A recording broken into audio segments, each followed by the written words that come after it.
Okay, time for a bit of a shop update, and I kind of like these.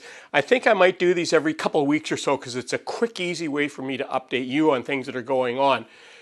And the first thing is we are updating the website and we're moving servers, which means that the website is going from one server to another. What happens when that, in a case like that, is I think some of the files some people were writing in the forums and some of the postings ended up on one server, which is being or will be deleted, and the files had already been moved to another server. So you may have to repost those, and it's important that you do those because we learn from all of those questions and the posts that other people put on those. So it is important that you repost if you've lost something on the forums. Now, the next question I've had, I've had this for quite a few months now. People asking if I have T-shirts to sell. I don't sell T-shirts. I typically don't sell T-shirts, but a number of you have asked for them. So I'm talking to my T-shirt supplier. I don't have any spares. We're thinking about maybe making a run. What we'll do is we'll give you like a 2-week window. You'd have to order them, pre-order them, and then we'll print them and send them out to you. So if you're interested in a T-shirt, send me a quick note and let me know. That'll give me an idea whether it's something we want to pursue or whether it's just a few people who want T-shirts. But anyway, we'll certainly think about that. I want to give you a little preview on the next video that's coming in a few days.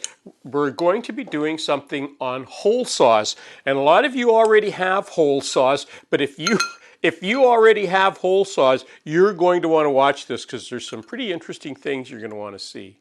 I know I've mentioned this before, but it's important to me. I want to thank all of those of you who are experienced woodworkers, and you're helping me to answer other people who have questions on the videos. It's very helpful, and you know what? Sometimes there's things that I hadn't thought about, and you have some ideas, so we all learn from your responses to them. So keep it up. Good work. Now I want to talk quickly about a comment that was made on the datoing jig that we made for the router, and it was having to do with cutting shelving or cutting dados for shelving.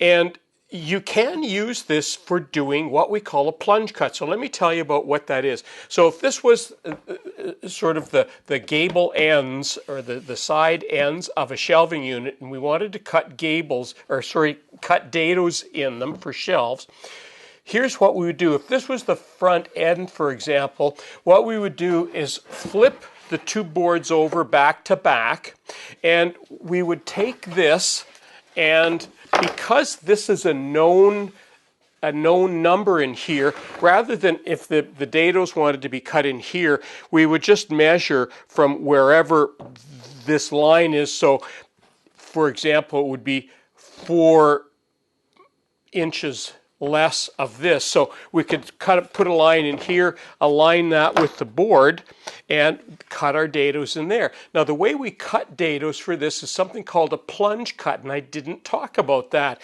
And the way that works is when you have the bit in, rather than going right to the end of the board, you would stop about 1 inch from the end of the board, plunge down, cut your dado all the way across, and before you get to the end on this side, you release it. And that gives you what we call a stopped dado.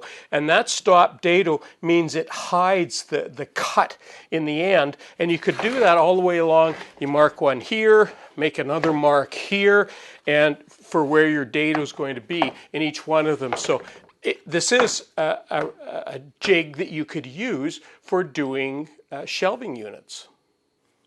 And that's it for this video. Thanks for watching.